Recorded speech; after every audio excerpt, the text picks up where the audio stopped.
G'day, welcome to week 2. This is Leone here, and this is week 2 for NURS13117, Research into Healthcare. Now I wanted to raise with you today several things related to the assessment, to the study guide that's been sent to you, and any other types of issues that have come up during the discussion boards area. The assessment itself consists of 2 small parts and a large proposal that is to be submitted. The 2 small 1A and 1B in your course profile are quizzes. One's in week 5 and the other one is in week 9. The one in week 5 will open on week 5 and will be open for a week and will finish in week 6 of the Monday in week 6. And the one in week 9 will open in week 9 and finish on the Monday of week 10.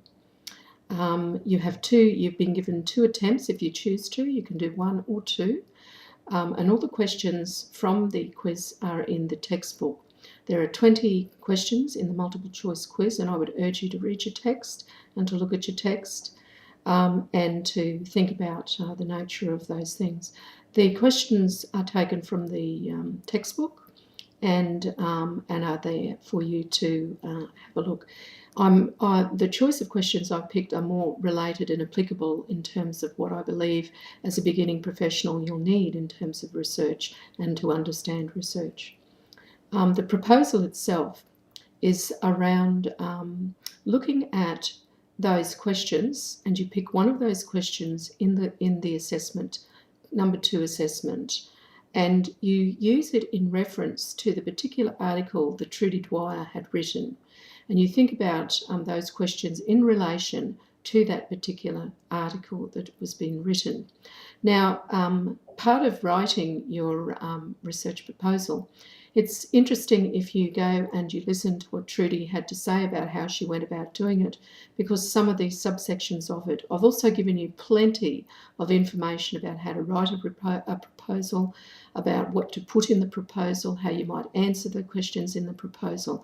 I've coached a fair bit in terms of this particular assessment item, and we want you to do a qualitative research proposal. So how would you go about understanding the richness of description that people undertake as related to that particular research question? So whether you're a nurse or you're a health professional, in some essence of it, understand it from the context of how you might be that health professional in that intensive care unit in relation to the question that you've picked. So, and you can write all of that. I would urge you to have a look at all of the activities that are listed in your learning journey on Moodle site. I would urge you to go through your Moodle learning site and to open up and have a look. You can't break it. You can have a look and see what facilities and resources are available for you in terms of what you'll need to successfully complete this course. Some questions have been asked about whether we have lectures or tutes or other lectures going up. No. This is a course that's meant as an advanced level course, and the expectation is that you're an advanced level student. Even if you're a first year student, you can still make your way through this particular course.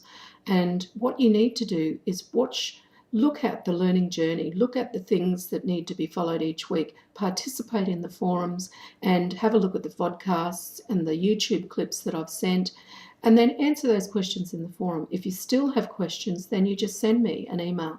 I'm very responsive and I check my emails both day and night, and I'm happy to do a chat if required. I might do a chat closer, talk with the lecturer closer to the submission of the when the quiz is due to open in week 4. So you've got a couple of weeks to focus in on the content of the questions. Now, some of you have identified that you've had study guides sent to you. Now, that was an oversight on my behalf, and that study guide, although good information, is supplementary, I repeat, supplementary to the information in the Moodle website. That information that's in the study guide is useful to go through to check It's complex writing, and it's complex reading, and it's complex to understand. If you can get through the study guide, you will be successful in this course. However, I have tried to break it down in the Moodle course to be as simple as possible so that you understand what's required of you. The study guide, I say to you, is supplementary only. A couple of you are going on a week-by-week basis through it. I think it's additional to what is required, but if you do not fill out the things in the activities in the Moodle website on your learning journey, you're going to miss the picture. You're going to miss completely what it is that will be required of you. So I urge you just to use the study guide as supplementary only. I think that this week we're talking about quantitative research and how quantitative research is. I've picked a couple of websites up on YouTube, and I've found them to be very useful. When you do watch YouTube, often it's directed towards a particular audience. So you have to use whatever the concepts or whatever the discussion is that's happening in that particular video clip is, but the broad principles in it are actually applicable to you. The principles that are in it are applicable across a wide range of people. But remember that those particular YouTube videos were actually designed for a purpose and an audience elsewhere, and they were just placed there. I found them to be of great use. They're simple to understand, and how people use and not use particular research methodologies and why they do what they do. So take those to further explain whatever the textbook. It's just to help you with the textbook. I think the last thing I'll say for this week, unless I get lots of comments from students, is I would please avail yourself of the discussion forum and don't lose sight of what this course is about. A couple of you have started to raise questions about particular issues that you feel quite strongly about, but we're not discussing the issues per se. What we're doing is exploring how you might research to be better informed about the issues that you're discussing. And I've read a couple of your discussion forums about paid clinical placement was one example. And I would urge you that to have an opinion is great, but you need to think broadly from the perspective of how might you research that opinion in terms of other people and other students, for example. What would you do? How would you go about doing that? And I've put a couple of posts in there to just alert people to, you can get tied up with the opinion of it, but the opinion is not what counts in this course, in so much as how would you go about seeking to find out the truth or to find the fact behind what it is that the topic of interest to you. Now, I only use that as an example in some of the activities. It's not your final proposal.